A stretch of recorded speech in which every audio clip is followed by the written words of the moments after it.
What's up, my people? This is Mr. Tui, creator of the SAT Crash Course series. And in this video, I'm going to teach you 10 of the most powerful SAT grammar rules that are going to make you the life of every party. Cut. What's that?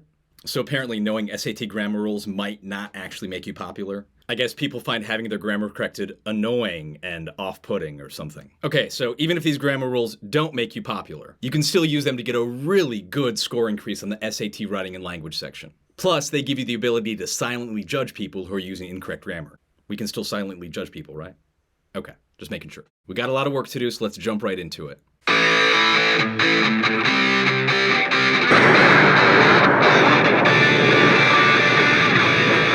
Now, this may sound weird, but I love the SAT writing and language section. It's the section of the SAT where you can get the easiest and fastest score increase. That's because the SAT writing and language section really tests the most limited amount of content of any section on the SAT. Learn these 10 rules and learn how to apply them, and you can get a perfect score, or at least darn close to it, on the writing section. Oh, and by the way, if you like this video, you definitely want to access the full version of the SAT Crash Course series. It includes over 34 hours of the best SAT prep available anywhere. You also get access to my rules for writing document that appears in the video. Just click the link in the description below to access the full version of the course. So without further ado, sit back, relax, and enjoy my 10 rules for SAT writing. Welcome everybody, this is SAT Writing and Language Crash Course, Day 1, Part 1. So we're going to start off with the rules for writing. I think you all have access to those either on your end in a browser window, or if you've printed those off, that's great too. I'm going to be referencing them, and I'll bring them up on my screen as well. So if you don't have those, it's not a problem. You'll need them for the homework. But I want to start by saying that I love teaching the writing and language section. This is the easiest section on the SAT to get a big boost on. It teaches the most limited amount of content by far of any section on the SAT. I've basically condensed all of the grammar rules that you need to know into 10 rules on these 2 pages of my rules for writing. And if you know these rules, you are going to get a solid score increase on your SAT writing and language section. If you actually follow them all, there's a good chance you're going to get close to a perfect score if you're able to follow them. That takes a little practice, but it's such a limited skill set. With just a little bit of practice, you're going to see a big boost. Okay. All right, so let's go down the line on the rules for writing. I'm going to ask you guys to read these out loud for me, and really for the first part of the session, I just want to discuss the rules and make sure that we're all on the same page and make sure that you understand them all. Does that make sense? Yep. Okay, great. So Nicole, let's start off with rule number 1, punctuation. Read that first bullet point on periods for me, please. Periods break up 2 separate standalone statements. Okay, great. Do you guys know what we mean by separate standalone statements? Do you guys know what that means? Complete sentences. Yeah, like complete sentences. Exact same idea, right? If it stands alone on its own, we've got a standalone thought, we've got a complete sentence, okay? Now, periods aren't the only way to break up standalone thoughts. You can also use a semicolon to break up 2 standalone thoughts, but periods are by far the most common way to do it, okay? That's pretty straightforward, elementary sort of grades grammar. Okay, great. Ava, go ahead and read the second bullet point for me, please. Commas. Use commas whenever you need a brief pause. If you don't need a brief pause, leave it out. Should not be used to connect 2 standalone thoughts. There, a period or semicolon must be used. Okay, great. So commas, we can get like really, really complicated commas. I don't like to, because I found that just following this one basic rule of using commas when you need a brief pause, if you focus on that, then that's pretty much all you need to know. It'll work 99.5% of the time. Now notice it doesn't say wherever you can take a brief pause, right? It says whenever you need a brief pause. So if you don't need a brief pause, you don't need a comma. But if you need a brief pause, you need a comma, and that's it. So just ask yourself that question, and you'll be fine. Does that make sense? Yep. Yeah? Okay, good. Let me give you an example. Like that second sentence, right? If you don't need a brief pause, right, we see comma there, leave it out, right? There's got to be a pause there. You can't say, if you don't need a brief pause, leave it out. There's got to be a little bit of a break there. If you don't need a brief pause, leave it out. Good. Okay. And then there's a second part to the comma rule that you read for us, Ava, right? Which is it shouldn't be used to connect two standalone thoughts. You need to have a period or semicolon there separating two standalone thoughts. So let's take this like this period right here after the word thoughts. We couldn't put a comma there. It wouldn't work, right? We couldn't read it as should not be used to connect two standalone thoughts, comma, there a period or semicolon must be used. We got two standalone thoughts. We need a period. We need a semicolon. Comma is not enough of a break there. Does that make sense? Yes. Yeah? Okay. Be on the lookout for that even when there's not like a comma in the underlined portion in the question. Sometimes if you change a part of the sentence, it goes from being not a standalone thought to a standalone thought. And if suddenly you've got two standalone thoughts being connected by a comma, you can't go with that answer choice. Be on the lookout for that. We'll see that a couple times here in some of the questions we'll get through here in the course. Okay. Semicolons. Let's move on to semicolons. Caroline, go ahead and read the rule for semicolons, please. Okay. Semicolons connect two related statements that could still stand on their own as complete sentences. Okay, great. So like a period, right? So this is for standalone thoughts. So basically the easiest way to test them is to make sure that you've got two standalone thoughts being connected by the semicolon or being separated by the semicolon. And if they're not standalone thoughts, you can't use a semicolon there. Now, why would you use a semicolon instead of a period? Sometimes an author wants to highlight the relationship between two standalone thoughts, and then so you separate them only with a semicolon, not with a period, but it still has to be standalone thoughts. Okay? Any questions about that? Nope. No? We're good? Nope. Okay. I mean, it's real straightforward. It doesn't get complicated in the punctuation. As long as you know the rules, it's really not complicated at all. The trickiest ones are coming up, the colon and the em dash. Go ahead and read the rule on colons for me. Blaze, go ahead and read the rule for colons. Alrighty. Colons introduce a list, even a list of one item. Just don't use after the description. Okay, I'm gonna stop you real quick. Okay, so Okay. so let's talk about this. So a list, even a list of one item. Okay, so let me give an example, just of a list in general. Okay. I like food, so we're going to use some food examples.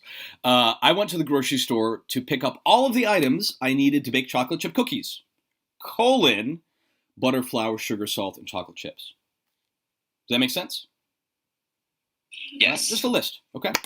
It can also be a list of one item, just like you can have a grocery list of one item, right? So it could be like, I went to the grocery store to pick up the only thing I was missing to make chocolate chip cookies, colon, chocolate chips. Make sense?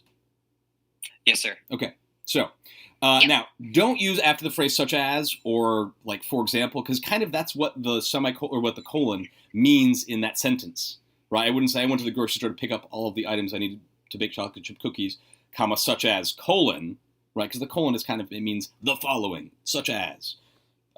So it would be redundant to have it after such as. Okay, does that make sense? Yep. Yes. Okay. Yes. All right. So that's for a list. It can also be for an explanation or description.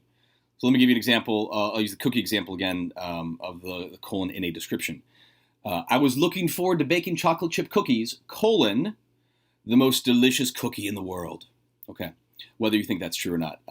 Immaterial right now. That is a description of chocolate chip cookies. So that works there for the colon. It is true, by the way. It is the most delicious cookie in the world. But all right, so read the second part of that colon rule, please, Blaze. Starting with, it will appear in this order. Alrighty. It will appear in this order. 1. Thing to be listed, explained, described. Okay, and I'm going to stop you real quick. Let me give you the example. Alrighty. So in the previous examples, I was saying I went to the grocery store to pick up all the things I needed to bake chocolate chip cookies. Right. So that's the thing that's going to be listed. All the things I needed to bake chocolate chip cookies. Okay. Then the second part. Go ahead and read that. Okay, the second part. 2. The colon. Okay. All right, which will follow the thing to be listed, explained, or described, and then the last part. And then 3. List, explanation, description. Okay. And so that's sort of the formula for use of the colon. You'll always see it in that order. Okay. There's the thing to be listed, explained, or described, then the colon, then the list, explanation, or description. And all the examples I gave about the cookies kind of followed that formula, right? I was looking forward to baking chocolate chip cookies, right? So there's chocolate chip cookies about to be described, colon, the most delicious cookie in the world, okay, the description. It's always going to appear in that order. And if something's out of order, then it's not proper use of the colon. Okay? We're going to see lots of examples of those. They love the colon on the SAT. It's funny because most students don't write with it. I didn't write with it a whole. I use it all the time now since I've been tutoring the SAT. I've learned to love it. But most students don't have a whole lot of experience using it. With a little bit of SAT prep, you're going to have lots of experience with the colon. Okay? Any questions about the colon? Nope. We're good? Okay. All right. Irene, go ahead and read the rule for the M dash. A lot of similarities between the M dash and the colon, but one big difference. Go ahead and read that rule, please. Can you hear me, Irene? Maybe Irene's not with us. Oh, looks like she left, actually. Go ahead, Elizabeth. Go ahead and read the rule for the M dash, please.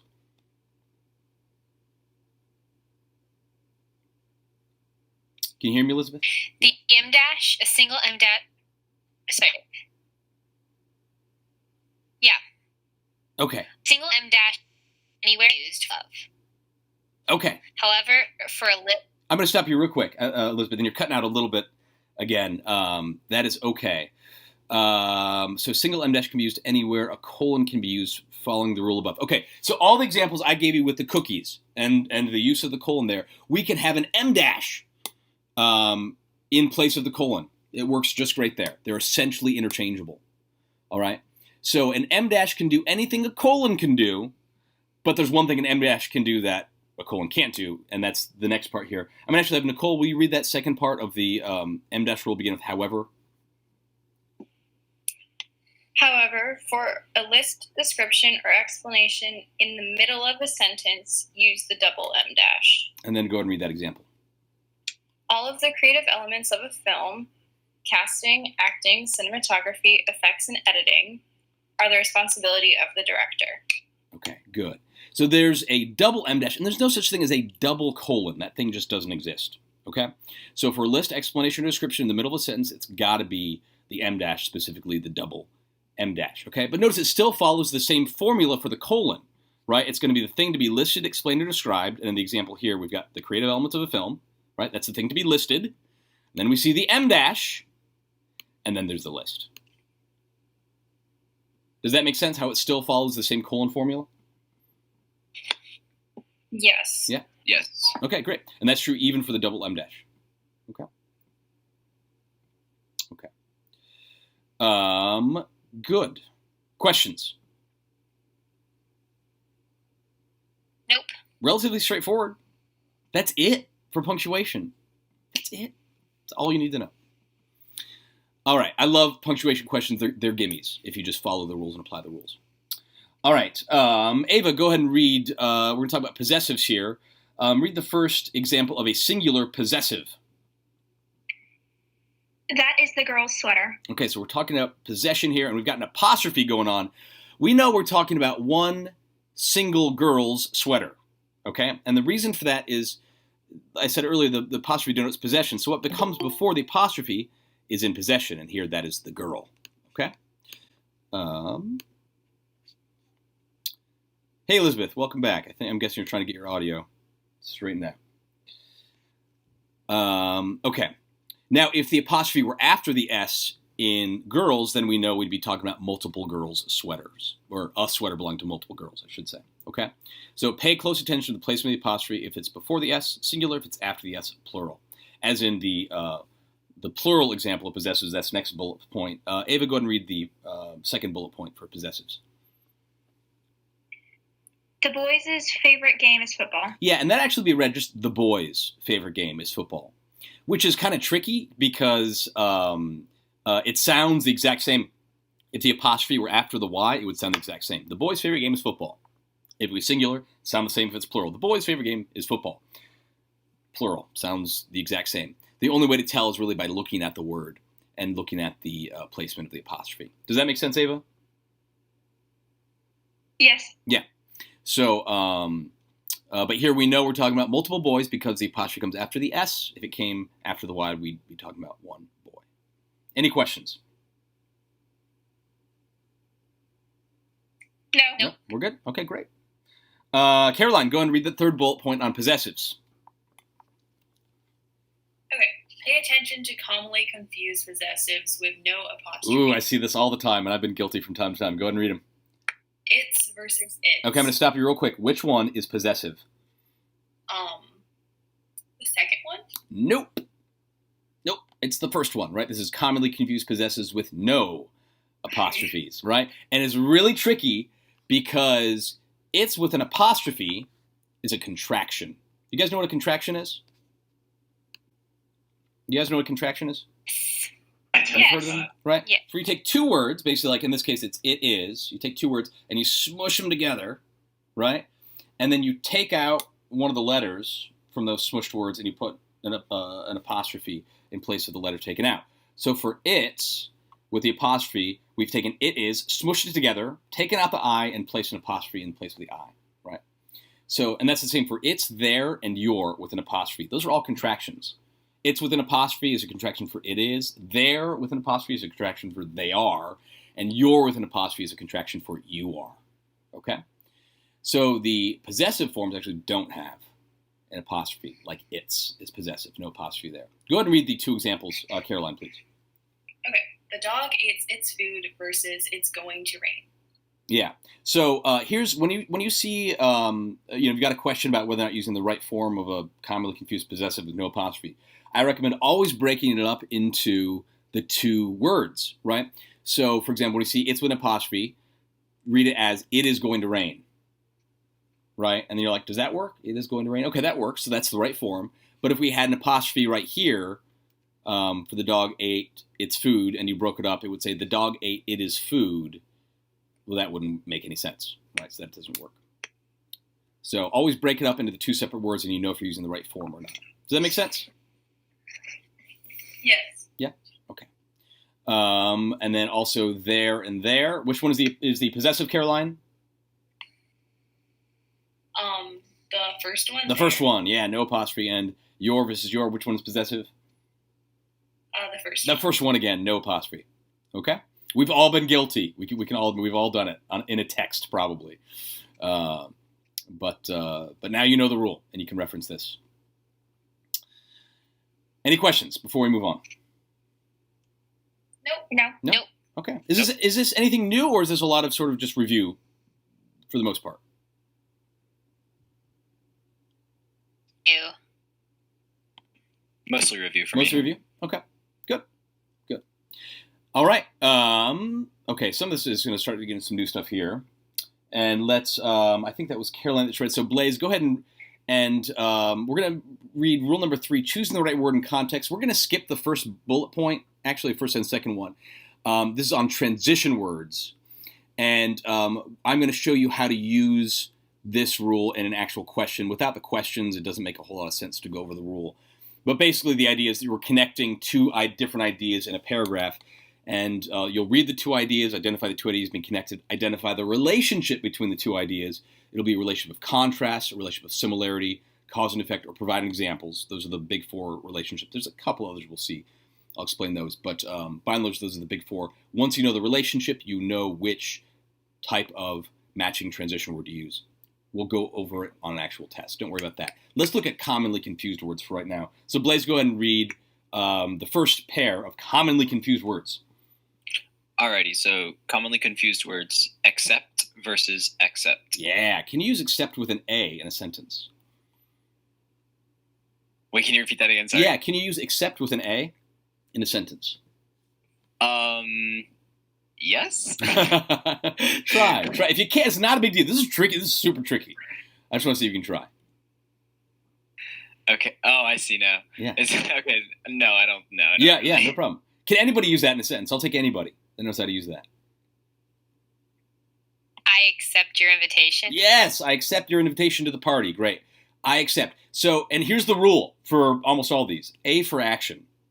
Okay, if it's a verb, right, then you need the A form for sure. Okay? I accept your invitation, right? Can you use accept, somebody use accept with an E in a sentence? I love all candy except jelly beans. Yes, good, excellent. Right, so we're talking about an exception to something, right? It's not a verb there, it's not an action. Then that's the E form, as in an exception to something, right? So if it's a verb, A for action, So the a form of accept is the verb. Does that make sense, guys? Yes. Okay, Yes. good. And is that true about the jelly beans? No, No, okay. You like all candy. most of it. Most of it. Yeah. The black jelly beans I'll pass on. But, have you guys had the Starburst jelly beans? Easter's coming up. Have you had the Starburst jelly beans? Those are good. Oh my god. Yes. It's ridiculous. Just ridiculous. Those are good. All right. Got me thinking about candy now. All right. Lots of food examples to be had in anyway. Let's go to actually who was Blaze, you were reading, right? What about effects Yes. and effect? Can you come up with an example of effect? Or I'll take anybody. Effect with an A. Can you use that in a sentence? The only thing I can really think. Let me see. The poison affected his immune system. Yeah, perfect, right? That's great, right? So we got a verb here, right? In action, the poison is doing something. It is affecting, right? It affected this guy's immune system. So it's definitely an action, A for action. Does that make sense?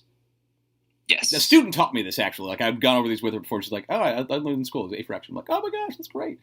So I've learned a lot from my students. And it just works beautifully here. What about effect with an E? I'll take anybody who can do effect with an E in a sentence.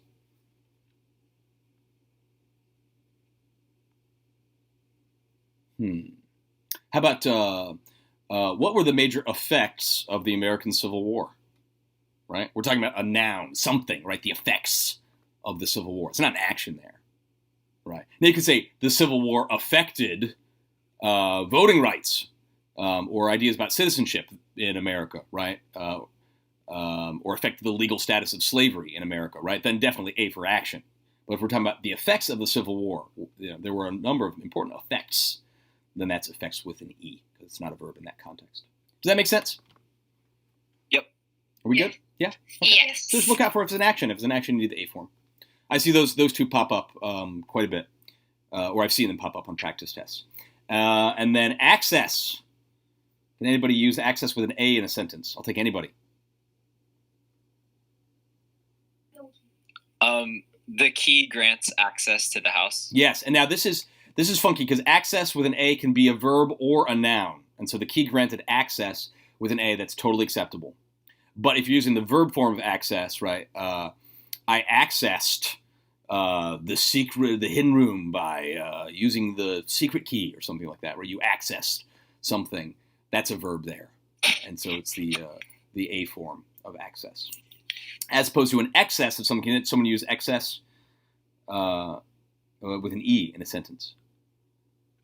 There is excess junk in the car. Okay, good. Absolutely. That is definitely true of my car. Good, right? We're talking about extra of something with that one. Does that make sense? Yes. So there is an A Yes. form of access that's not a verb, but if it's a verb, it's still A for action. And that's a nice rule for all those commonly confused words. What about precede versus proceed? Can anybody use precede with P-R-E-C-E-D? Can anybody use that in a sentence? The letter A precedes the letter B. Beautiful, right? Out. To precede means to come before. But we see that P-R-E prefix, right? We know what a prefix means, right, guys? What's a prefix? What's the prefix? Something that comes before. Yeah, something that comes before the word, right? Part of the word that comes before the main body of the word. So that's easy to remember, right? Pre means before, like a pre-game warm-up, right? So to precede means to come before. What does to proceed mean? What does that mean? To proceed. Like go forward To with move something. absolutely, to move forward, to continue. You may proceed, right? What about then and than? Then with an E. Can somebody use that in a sentence? Then he went to the store. Yes, right. And this is where we're talking about sequence. And I actually use that sequence has the first vowel is an E. So we're talking about sequence, the order things happen in. Then we need then with an E. And if then with an A, that's for comparison. Comparison, right? The word comparison has that A in comparison, the word comparison. So that's than with an A is comparison. Then with an E is sequence. Any questions about those two? Nope. Nope. And that's about it. Those are the main ones I've seen on the SAT. All right.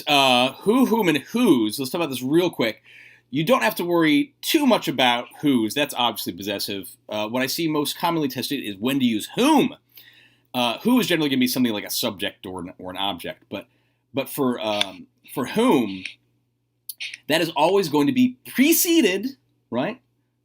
Preceded by a preposition. So examples of prepositions: to, for, by, near, of, in.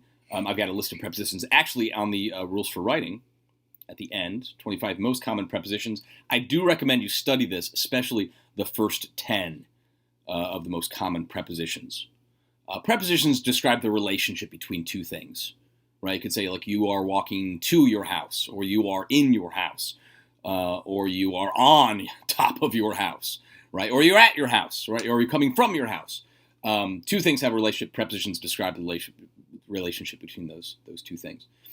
So if it's preceded by a preposition, you need whom. And so here's all the examples of, like, to whom, for whom, of whom, by whom. Okay? To whom was this gift intended? Right? For whom was this written? By whom was this done? Right? As opposed to, who did this? Right? Which would probably be the more common way to say that. Who did this? Right? Your mom or dad might yell. Right? A British aristocrat yelling at their children might say, by whom was this done? Right? Just as long as it's preceded by a preposition, you got to use whom. Okay? Any questions about that? Okay. Yeah. No? Okay. Who are you going to prom with? Right? Who? That's the subject. Who are you going to prom with? With whom are you going to prom? The difference there between the two. If it's got a preposition coming before it, you need whom. And that's all you got to memorize. Okay? Also, last bullet point there, general vocab. You got to know your vocab for the SAT writing and language section. It's true for the SAT reading section. Obviously, you got to know your vocab. That's the biggest part in the biggest factor in your reading comprehension skills is really your level of academic vocabulary. Sometimes you just have to know what words mean on the SAT writing and language section. So here's what I tell students all the time. Please take my advice. When you are doing reading in your classes or just reading on your own, if you see a word you don't know, please look it up. Commit to yourself right now. Make it a habit. You see a word you don't know, look it up. Within a relatively short period of time, I'm talking about a couple months, 2 months, certainly 3 months or 4 months, your level of academic vocabulary is going to expand dramatically, right? And you're going to have no trouble with anything you're going to see, on the reading section of the SAT or on the writing and language section, if you commit to looking up words. Even if you think you kind of know the general meaning and you can figure it out from the context, look it up. Make a habit of it right now. It will pay dividends for really the rest of your academic career. Okay? It's that or do vocab worksheets, and nobody wants to do vocab worksheets. Right? Can we agree on that? You don't want to do vocab worksheets? No. I don't want you to do vocab worksheets, right? So basically, you can take all of the work you're doing for your classes and turn everything into SAT prep if you commit right now to looking up every word you don't know. Look it up. Can you guys do that? Yep. Yes. Yep. It's a small habit, but it's a Yes. hugely important habit, especially if you plan on, going to college or taking the SAT, which I think describes all of you. Okay? So do that. You will thank me later. All right. And maybe soon. All right. Rule number 4, keep it simple. I think Blaze was reading the last one. Irene, go ahead and read rule number 4, keep it simple. This one is hugely important. They love testing on this one. I'd say it's probably the second most commonly tested rule. Go ahead and read that first bullet point, please. Whenever possible, say it with fewer words. Incorrect. The ice begins thawing in late summer, and such thawing follows several weeks of higher temperatures. Correct. The ice begins thawing in late summer, following several weeks of higher temperatures. Yeah. Do you see the difference between those two? Yes. Yeah. I mean, with the incorrect version here, there's just that and such thawing follows. There's just nothing is added by those extra words. Nothing. Right? So just, you can say it with fewer words, always say it with fewer words. Go with the answer choice that has, fewer words. Yeah, hugely. This is a really second most commonly tested rule probably on the SAT. Let's read that the second bullet point. Ava. You don't have to use fancy words or complex sentence structure. Say it simply and clearly. Also avoid the passive voice when possible. Incorrect. The dogs were taken for a walk by me. Yeah. Are you guys familiar with the passive voice? Have you heard about that? Have you heard of that? Yes. Yeah. Yes. It's when the subject is not actually doing an action, like something is happening to the subject, which is just kind of confusing and it's difficult to just sort of understand or visualize, right? Because the subject here in this sentence is dogs, but the dogs aren't doing anything, right? Something's happening to the dogs. They're being taken for a walk, right? So what would be a better way to phrase that sentence? I took. Yeah, I think you nailed it, Elizabeth. Yeah, I took the dogs for a walk. I took the dogs for a walk, right? Then you are the one doing something, right? The subject is finally doing something. That's what you want in a sentence. Okay. All right. Caroline, go ahead and read that third bullet point, please. Avoid. Okay. Avoid unnecessary repetitive statements. Incorrect. Avoid redundant statements that are unnecessarily repetitive. Okay. Do you know what redundant means? Yeah, like you saying Yes. it over and over. Yeah, redundant means unnecessarily repetitive, right? So you could say avoid redundant statements, or you could say avoid statements that are unnecessarily repetitive. Those are both great, but don't say avoid redundant statements that are unnecessarily repetitive, because by definition, redundant statements are, unnecessarily repetitive. Does that make sense? Yes. Yeah. Yes. Be on the lookout for that. Whenever you're like, didn't they already say that? Or like, oh, that sounds repetitive. They're probably testing you on keep it simple, avoid repetitive statements.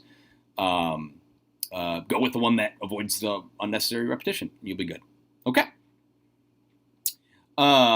Next bullet point, please. Blaze.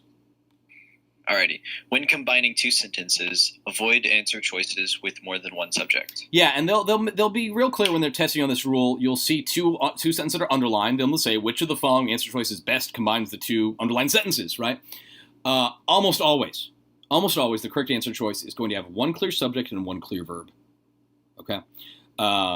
You start seeing more than one subject and more than one verb. You can eliminate them. So by definition, if you see a semicolon in one of the answer choices when we're combining sentences, get rid of it. You don't even have to worry about it, because if you got a semicolon, you've got to have two separate standalone thoughts. So you have to have two separate subjects and two separate verbs. So avoid anything with a semicolon, anything with more than one subject, more than one verb, and you will be good on those. And then just follow the rest of keep it simple. Okay, and we'll get some practice with those. Questions so far? Nope. Okay. Nope. Good. Let's keep rocking and rolling. Elizabeth, I'm just going to skip you for right now, Elizabeth. I will call on you when we work on some of the questions, though. But let's go to Nicole. Go ahead and read that first bullet point for good introductions, transitions, and conclusions. Good introductions prepare the reader to easily understand the ideas being presented in a passage. You may have to read ahead in the paragraph/passage before you decide how to best introduce it. Okay, good. So just be aware, sometimes you're going to have to read ahead, and that's cool. No problem with that. But, if they're asking you which of the following answer is best introduce the ideas described in the paragraph, you're going to have to read the paragraph to find out what the ideas, which ideas are being introduced, and then decide how best to introduce them. Does that make sense? Yes. Sometimes you just got to read ahead, and that's totally cool. Good. Ava, read the next bullet point, please. Along with good introductions, good transition sentences are fundamental to good writing. Good transition sentences reference a previous idea and connect it to a new idea. The underlined portion above is an example of a good transition sentence. You will usually see this at the beginning of a new paragraph. Yeah, almost always. So if you see a sentence at the beginning of a paragraph, first sentence in a new paragraph that's underlined, there's a good chance that they are testing you on good transition sentences. So we're transitioning from one paragraph to another. A good form would be to reference the previous idea and then lead into the new idea, right? Which is sort of why the underlined portion here is a good transition sentence, right? Because it references the previous idea. I mean, imagine this was a previous paragraph, right? That first bullet point. I'm referencing the previous idea in the previous paragraph, along with good introductions, and then I lean to the new idea. Good transition sentences are fundamental to good writing, and then I have the discussion about good transition sentences. Does that make sense? Referencing the previous idea and leading to the new idea? Yes. Yes. Yeah, okay. Just good form. Okay. You don't always have to do it, but if they're testing you on this, be on the lookout for that. All right, and then the last bullet point, please. Blaze. Did I skip Good. Caroline? I skipped Caroline, didn't I? It's Caroline, right? Caroline. think so. Okay. Yeah, sorry, Caroline. Go ahead and read Sorry. your conclusions. Okay, good conclusions summarize the main point of a passage or article. Reread the title and the first paragraph of a passage to find the main idea. Yeah, sometimes I'll just point blank, say, okay, what's the main idea of the passage, or what's the generally. One of the answer choices is sometimes going to be like the most recently discussed idea, right? Watch out for that, right? Because it's fresh in your mind, so it kind of stands out. Feel free to step back, read the title. Quite often you can figure out what the main point is by just reading the title. Read that first paragraph or the second paragraph. The main idea is going to be in there. Something like a thesis statement, probably at the end of the first paragraph or at the end of the second paragraph. But feel free to go back. It's totally cool to go ahead. To read ahead to answer a question, and it's totally, it's likely you're going to have to go back and reread some early parts of the passage. Okay? Questions about good introductions, transitions, or conclusions? Nope. Okay, good. All right, Blaze, go ahead and read rule number 6, the first bullet point, back up claims with relevant evidence. Alright. Carefully study all graphs starting with the title, y and x-axis, and the key. Okay, we're going to get a lot of practice with this. They love asking questions that sort of involve graph analysis as if it were like, I don't know, the science section of the SAT or something like that. But I recommend using this formula. Always start with the title, then study the axes, the y and x-axis, the chart or graph, and then look at the key, if there is a key. And then lastly, look at the data points. Lastly. Most students, when they're doing graph analysis, they always start looking at the data points. They'll look at like the bars or just the lines or whatever. And until they stare at it for like 5 or 10 seconds until they realize they have no idea what they're looking at, then they go back and do this, right? It's because this is what you have to do to understand a chart or graph. You always have to go back to the title and the axes. So just start there with the title, the y and x-axis, then the key, then lastly look at the data. It'll save you a little bit of time. It'll make your graph analysis just much more accurate. Okay? Let's read that second bullet point. Nicole, please. Supporting claims. Supporting claims with specific evidence is a good idea, as long as it's relevant. Yeah, so if you had two possible answer choices, one was many people prefer eating hamburgers to hot dogs, right? If another option, a better option would be, according to a recent survey, 25% of respondents prefer eating hot dogs to hamburgers. Something like that, right? As long as it's accurate and as long as it's relevant to the main idea. If you got some specific evidence supporting your idea, go with it. Okay? Questions about that? No. No? Nope. Okay. All right. I think I might have mixed up my percentages there in that example, but I think you get the idea. All right. That last bullet point, please. I forgot who we're on now. Ava? Why not? Go ahead and read that last bullet point. Providing examples or definitions of technical and unfamiliar terms is always a good idea too. Yeah, and we're going to be reading a lot of like technical journal articles or like from scientific journals and things like that. If you see an unfamiliar term or a technical term that most people don't understand, it's probably a good idea to define it and provide some examples. Okay. All right, rule number 7 is my favorite rule. I wish they tested on it more because it's so much fun. Go ahead and read that first bullet point for me, please, Caroline. Okay, the modifying descriptive phrase must always come immediately before or immediately after the word is modified. Okay, so we're talking about a modifying phrase or a modifying clause. That is, it's also known as a descriptive phrase or descriptive clause. Okay, when you're using a descriptive phrase, that descriptive phrase always has to come immediately before or immediately after the thing it's describing. Go ahead and check out that incorrect example. Read that. Go ahead, Caroline. Read that incorrect example of a modifying clause. Incorrect. Blazing through the night sky for brief periods of time, humans have long been fascinated by the comet. Okay. You guys see what's wrong with that sentence there in that modifying phrase? Yes. What, according to that sentence, is blazing through the night sky for brief periods of time? Humans? According to the sentence, it's humans.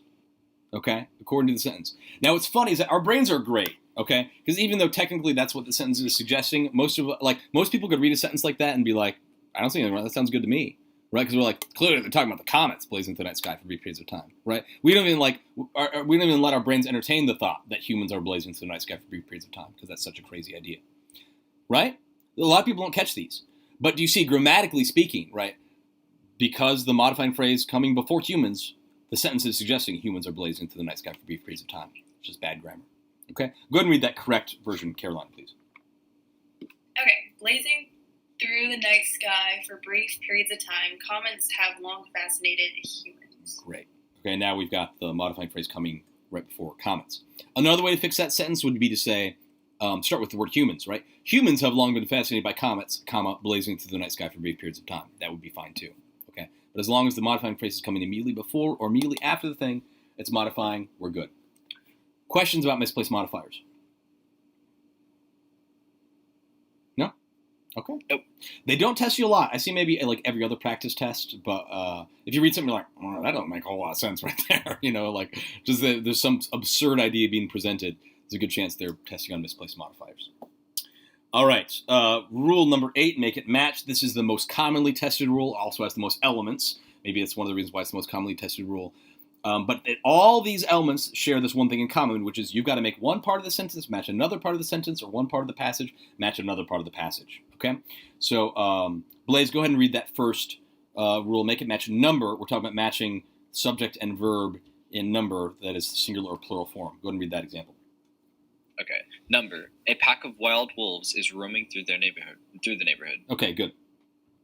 What is the subject, Blaze, of that sentence? I guess it would be wolves. Everybody thinks that, because that stands out in your mind, but that's not the subject. Does anybody else know what the subject is? It's a pack. It's pack is the subject. The pack is the subject, okay? And then of wild wolves here is a prepositional phrase. We got a preposition of, right? I think it's probably the most common preposition. It is number 1. Anything in a prepositional phrase is not going to be a subject. It's just not, right? Because of wild wolves, a prepositional phrase describing the pack. Does that make sense? Yes, I see that now. Okay, it's the pack that's roaming through the neighborhood. Tricky, right? Very tricky. Okay, now, Blaze, is pack singular or plural? If it's referring to wolves, then it would be plural. Incorrect. Pack is still singular, right? If you went to the store to buy a pack of cigarettes, I'm not saying you would ever do this, but if you did, right, when you were 18, buy a pack of cigarettes. Maybe I could a pack of gum. Let's do that. Let's do a pack of cigarettes because that is just a better example. Is how many packs are you buying? If you buy a pack of cigarettes, Only one. one pack. One pack. Pack is singular, right? Packs would be plural. You could potentially buy 2 packs of cigarettes. Maybe you got a good 2-for-1 deal on those. I really need to come up with a better example than that. It works. Yes. So, yes. So packs would be plural, but pack without the S would be singular. Does that make sense, Blaze? Yes, sir. Okay. Now, potentially, by the way, you could have multiple packs of wild wolves, right? That would be nightmarish, right? Like 7 packs of wolves roaming through your neighborhood. Packs would be plural, but one pack is singular. Okay. So we need a singular form of the verb to be. Okay. So very likely you'd see like an answer choice, like one would be like are, or were, or is. And you've got to decide, well, which form is the singular form? Here's how you test them. Okay. Use a singular third person singular pronoun, like it, right? So would you say it is or it are? It is. It is, right? And if you needed a plural form of the verb, you could test it with a plural pronoun like they. So would you say they is or they are? They are. They are, right? So that's just an easy way to test to see which form of the verb is singular, which form of the verb is plural. Use it or they to test them. It for singular, they for plural. Questions about make it match a number?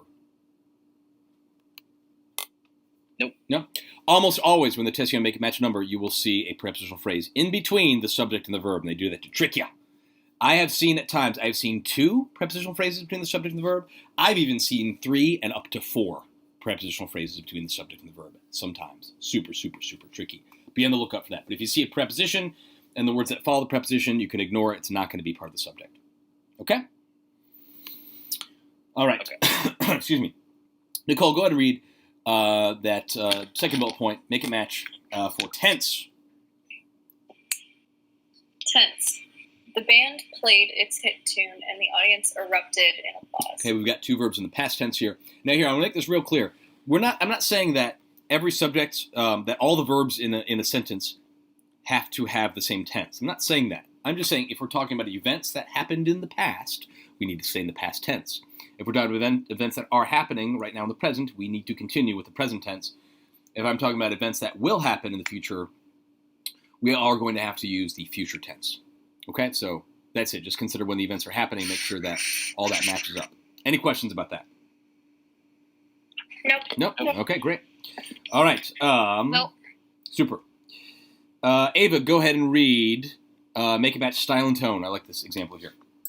And by the way, style and tone, we're talking about how a sentence or how the passage sounds, right? The way it sounds. Go ahead and read that incorrect example. Incorrect. The polar bear is a carnivorous bear whose native range lies largely within the Arctic Circle. They are super cute, but they sure can be mean. Okay, and what's wrong with that? You're already giggling, rightly so. What's wrong with that?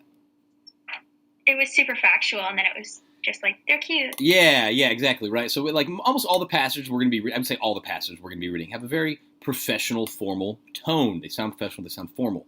When you start seeing stuff that's, I would describe as conversational, or like in this case, the way that like a 7th grade girl might write, then you want to avoid that. And I guarantee if you see one thing that's kind of conversational, so there's going to be a couple other examples. If you look closer, like, okay, that is kind of conversational. They're testing on Make It Match Style and Tone. Avoid conversational stuff. Stick with a nice formal tone. Any questions about that? Nope. Okay, great. All right. Make It Match Parallel Structure. Go ahead and read that example for me, please. Caroline. Okay. Along with running and rock climbing, surfing is one of my favorite activities. Yeah, do you guys know what parallel lines are? Parallel lines? Yes. Yeah. Those are two lines that, or multiple lines, that are so closely aligned, right? They got the same slope, in mathematical terms, right? They got the same slope. They go on forever, for infinity, and they'll never touch. Parallel lines, right? So we're talking about parallel structure in a sentence. We're talking about there's some pattern that's established, right? And we need to just stick with that pattern, whatever that pattern is, okay? And we see the pattern here in this sentence, right? The ing ending, right? Yes. Once you notice a pattern, just stick with the pattern. You wouldn't say, for example, along with the running and rock climbing, to surf is one of my favorite activities. You're rolling with the ing ending, just stick with the pattern, okay? Now, if it were a different pattern, you could go with, a different ending, right? You could say, to run, to rock climb, and to surf are my favorite activities, right? They're using that infinitive form, to run, to rock climb, to surf. Just a different pattern. Then you can use, just go with a different answer choice. But whatever the pattern is, just stick with the pattern. Don't change it. Questions about parallel structure? Nope. No? Okay, we're almost done. This is really, not a whole lot. That's all pretty straightforward. Blaze, go ahead and read. Actually, I'll go through this next bullet point here. There's a couple words and phrases that you'll always see matched together. Not only will always be followed by some form of but also. All right. Not only do I like eating cookie dough ice cream, but I also like mint chocolate chip. Okay. Another food example here. Clearly, it's around dinner time. There's a couple different ways you could do but also, right? And I think that example I had an I between but and also. Not only do I like eating cookie dough ice cream, but I also like eating mint chocolate chip. It could be another form. Sometimes the but and also could be right next to each other. It could be like, I like eating not only cookie dough ice cream, but also mint chocolate chip. There's no subject in between but and also there. Just be aware, if you've got not only, you're going to have some form of but also following that. Does that make sense? Yes. Yeah? Yes. Okay, great. Just be on the lookout for whenever you see not only, you'll always see but also. Some form. Neither is always followed by nor, either is always followed by or. Okay? Blaze. Okay, now Blaze, go ahead and read this last bullet point here. Alrighty. Compare only directly related ideas. Incorrect. Compared to working at a desk, marine biologists get a lot more fresh air and exercise. These are really tricky to identify, okay? What two things are being compared in that incorrect example? Working at a desk. Yeah? And... Wait, nothing. Yeah. No, working at a desk and something else. What's being compared to working at a desk in this sentence, guys? Being a marine biologist? Yeah, marine biologists. Not being a marine biologist, right? Working at a desk and marine biologists, right? Working at a desk is an activity. Marine biologist, that's a career or a profession, right? There's a difference there. Do you see why that's not a good comparison? An Yes. activity in a profession or an activity in a career?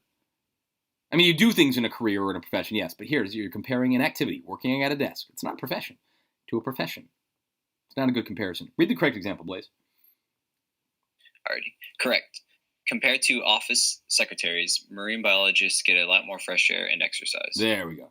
Much better. Do you see why that's a better comparison? We're comparing two professions now? Yes. Okay. Yes. Another way to fix that, too, you could say, compared to working at a desk, working outdoors provides the opportunity to get a lot more fresh air and exercise. Then you're comparing two activities. That'd be fine, too. But, you know, compare an activity to an activity or a profession to a profession, but don't compare an activity to a profession. That's no good. Also, singular things compared to plural things, that also pops up, and that's no good either. Those are tricky to catch. Be on the lookout for them, okay? Logical order. Nicole, go ahead and read the rule, first bullet point for logical order. Avoid interrupting the flow of thought. Incorrect. The bear population in Alaska has grown by 15% in the past decade. There is an abundance of other fish and wildlife in Alaska. The exact reason for the increase in bear populations is currently unknown. Ugh, that's awful, right? We're talking about bears in the first sentence here, right? The bear population in Alaska has grown 15% in the last decade. Then we kind of switch gears and we talk about other fish and wildlife, and then we go back to the discussion about bears. We interrupted the flow of thought. It's no good, right? You know, this sentence here just needs to be just somewhere else, not there, not interrupting the discussion about bear populations. Okay. They'll give you a question. They'll literally like give you a sentence and say, okay, where does this sentence belong? And you just got to plug it in. In fact, you go and read that last bullet point in logical order, please. Nicole. Use the sentence sandwich method for the logical order questions. Yeah, sentence sandwich method involves, so you've got a sentence in question, like right here, and we're going to get some practice with it. There's an abundance of other fish and wildlife in Alaska. What you do is you read the sentence before, the sentence in question, and then the sentence after. So kind of like three sentences where the first sentence is the bread on the top, and then the sentence in question is the meat in the middle, and then the sentence in the bottom is the bread at the bottom of the sandwich. Right? That's why I call it the sentence sandwich method. It's going to be three sentences you're going to read. And always read the set of three sentences to decide if you are following, if you've got logical order of thought, or if you're interrupting the flow of thought. And we'll practice that a whole lot. Questions about that? Nope. Okay, great.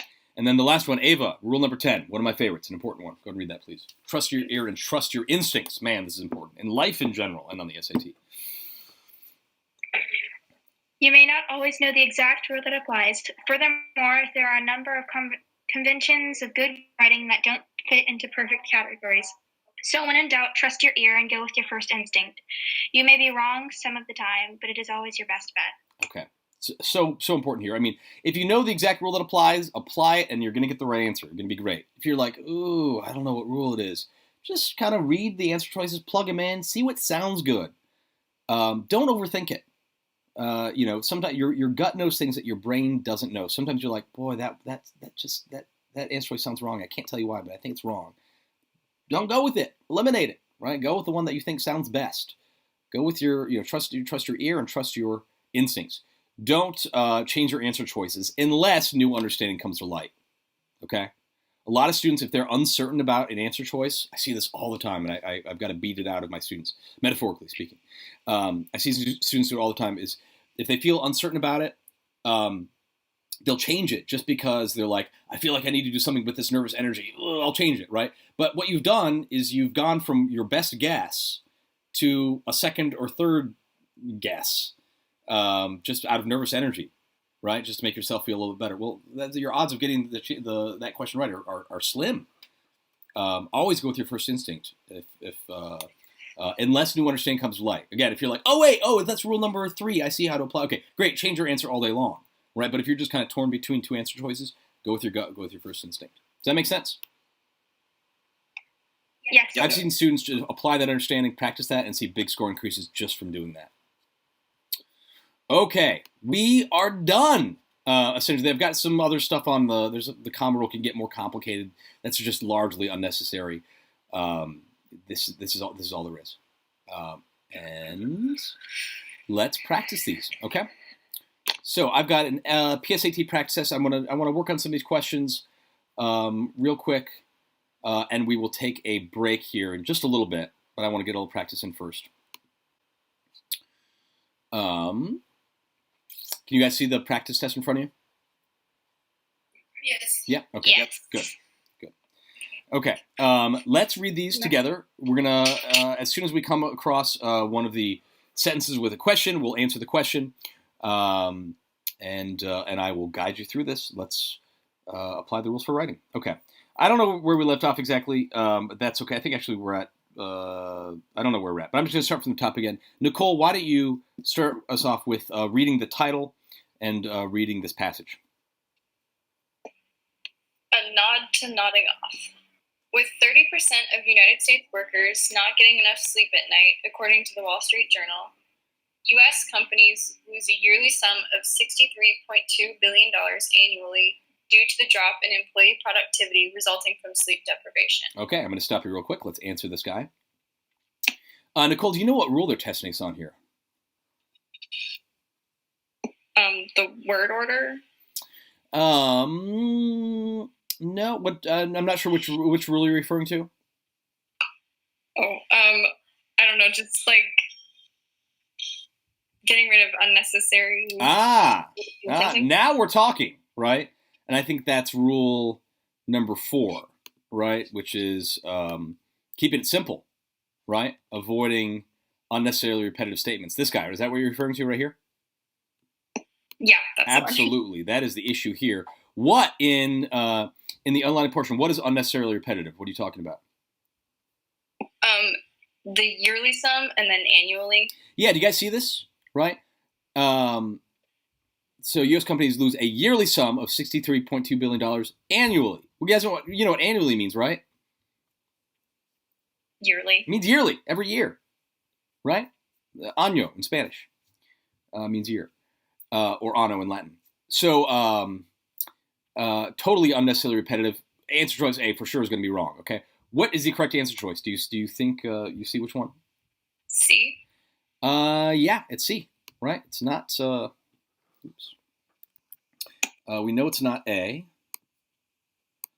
What's the issue with B? That one also has annual and each year. An annual loss each year, right? Also unnecessarily repetitive. C, yearly loss annually. Same issue here. It's got to be answer choice C. And that's it. Any questions about that? Nope. No? Did anybody else catch that when they read that the first time?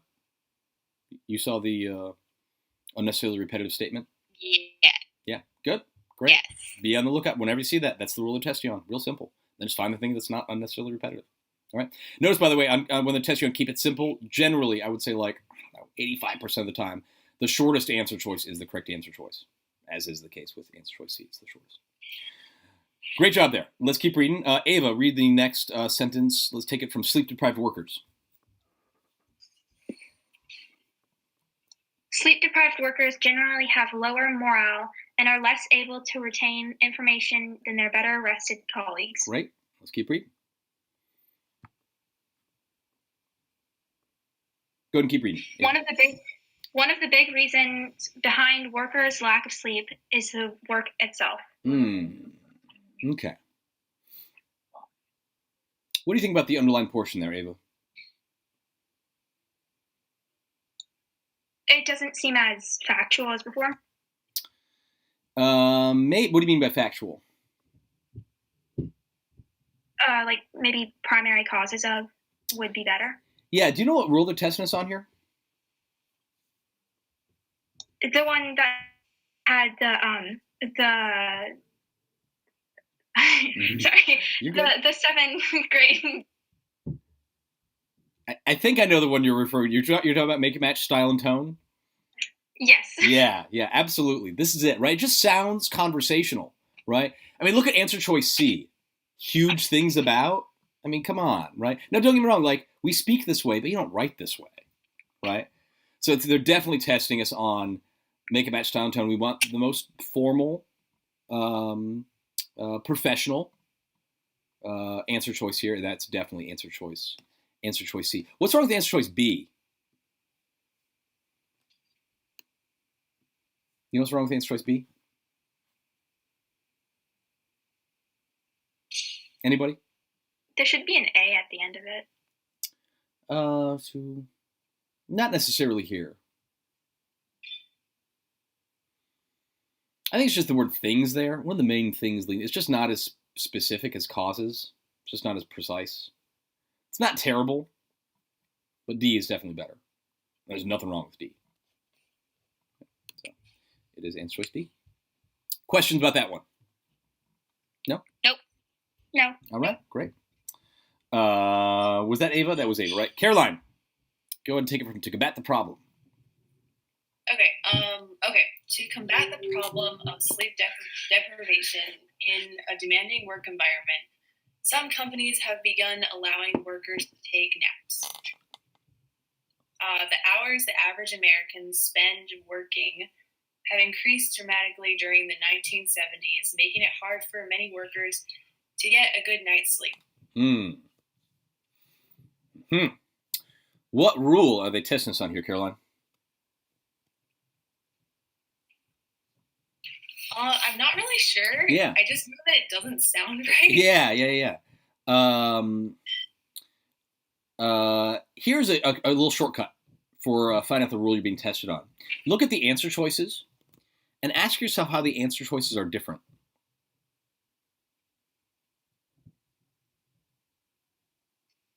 How are they different? I'm not really sure. Is it like the tense? Yeah, we've got some different tenses going on. You're absolutely right. We've got some different tenses, but we also have some are singular and some are plural, right? Spend and spends are, I think spends is singular and spend is plural. So I always start, even if you see some different tenses, like have spent and are spent, always start with make it match a number, because 9 times out of 10, that'll get you the right answer choice without having to worry about the tense. You just focus on make it match a number, which is what they're testing us on here, okay? So let's ask the question. What is the subject here of the sentence? It's The average American? The average American, not the hours, the average American, right? Because you ask yourself the question, okay, who or what is doing the spending, right? It's the average American is doing the spending here, right? Now, Ava is, or Caroline, I'm sorry. Caroline, is the average American, is that singular or is that plural? It's plural, right? The wait, average American. Because it's like... You're probably thinking of like all of the Americans, but Americans would be plural, right? Okay. There so it's is singular? It's singular, right? There's like one average American, right? The average American, right? That makes sense. Does that make sense, right? It's not plural? Yes. Yeah, okay. So, okay. So we need a singular form of the verb to spend, okay? So let's use that trick I taught you earlier with the singular pronoun, right? It. So let's test all the answer choices with the word it, and let's see how it sounds. Can you say it spend? Caroline, it spend. Can I say that?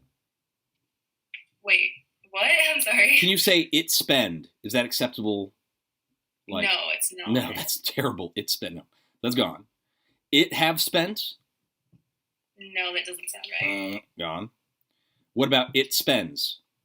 That sounds right. It's acceptable, at least, right? What about it are spent? That's not right. Oh, boy, that's no good. Okay. So it looks like it's answer choice C. Let's plug it in. I want to hear it. Can you read it with answer choice C plugged in? Okay, the hours the average American spends working have increased dramatically during the 1970s. Great. It works. It works. And that's it. Make it match number. Any questions about that? Nope. No. Not super easy. A little bit tricky there. But follow that formula, right? Find the subject. Find out if the subject is singular or plural. And then test the answer choices depending on whether you need a singular or plural verb. And then you'll get the right answer. Okay? Another way to do these questions when they test you on make it match number, with we're talking about verb choice. If you see 3 answer choices that are plural and one that's singular, I can pretty much guarantee the correct answer is going to be the one that's singular, right? The odd man out, right? Or if you see 3 answer choices that are singular and one that's plural, the one that's plural is probably the right answer choice. Does that make sense? Like, technically, you don't even have to read the sentence. If you know you're being tested and make it match a number, you don't have to read the sentence. Just find the odd man out, and you'll probably get it right. Does that make sense, guys? Yes or no? Yes. Yes. Yeah. Okay. Just a little trick there. I say still, you're gonna have the time. You're gonna have the time to work it all out. But that's just another way of looking at it. If you're confused by the sentence. Okay.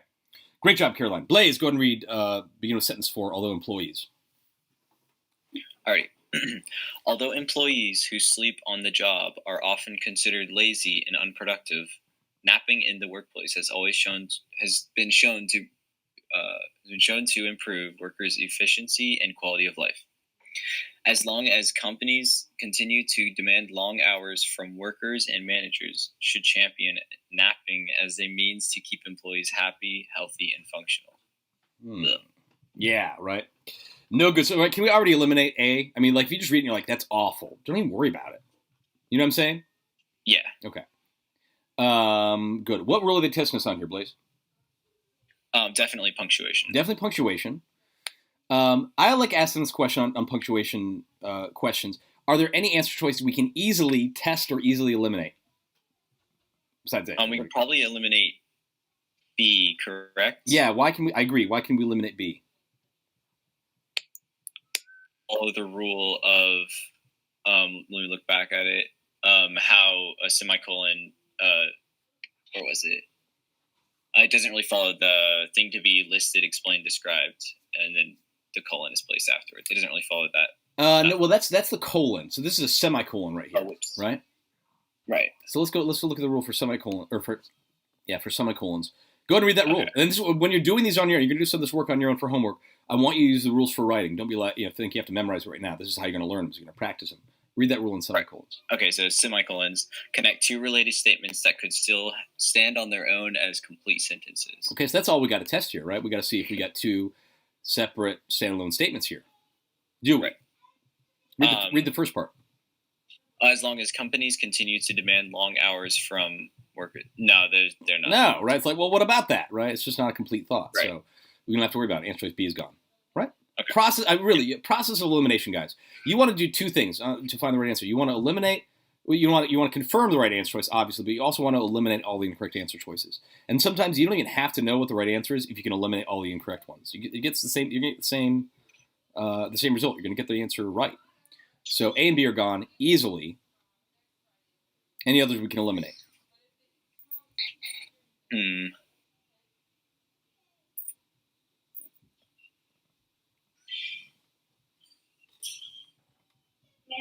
Let's look. If it's not obvious, let's just test them. Let's plug in C and D and see what sounds better. Okay. So read the sentence with C. Okay, with C.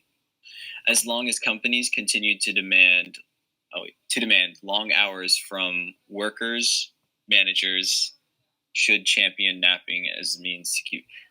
No, I think it should just be D because it kind of that pause with the comma. Yeah, that sounds bad, right? It sounds bad. Yeah. Plug in D. I want to hear D. Alrighty. As long as companies continue to demand long hours from workers, managers should. Now I'm going to stop you real quick. So you took a pause after managers again. Right. And by the way, it's real important here that you read these sentences as written, right? So if you're testing answer choice C, you've got to take that pause after managers. Otherwise, it might sound okay. And when you're reading answer choice D, no pause. So try D again. Okay. So as long as companies continue to demand long hours from workers, managers should champion napping as a means to keep employees happy, healthy, and functional. How's that? That sounded great. Great. Works great. And Yep. It is answer choice D. Questions about that? Nope. No? No. Okay. Good. Is it making sense how, for the most part, unless they're asking a specific question, like for 1 through 4, if there's a question, there's a rule that applies to it. Does that make sense? Yes. And Yes. if you just follow the rules, you're going to nail all these. Okay. Let's do this. Let's take a break right now. We'll come back. We might do question number 5. I haven't decided yet. Yeah, we'll probably do 5. But let's take a break at the moment. Get yourself some coffee, go to the restroom, not necessarily in that order. and we'll just pick this up. We'll pick this up in about 3 minutes. Does that sound good? Yep. All right. Yep. I'll see you guys soon.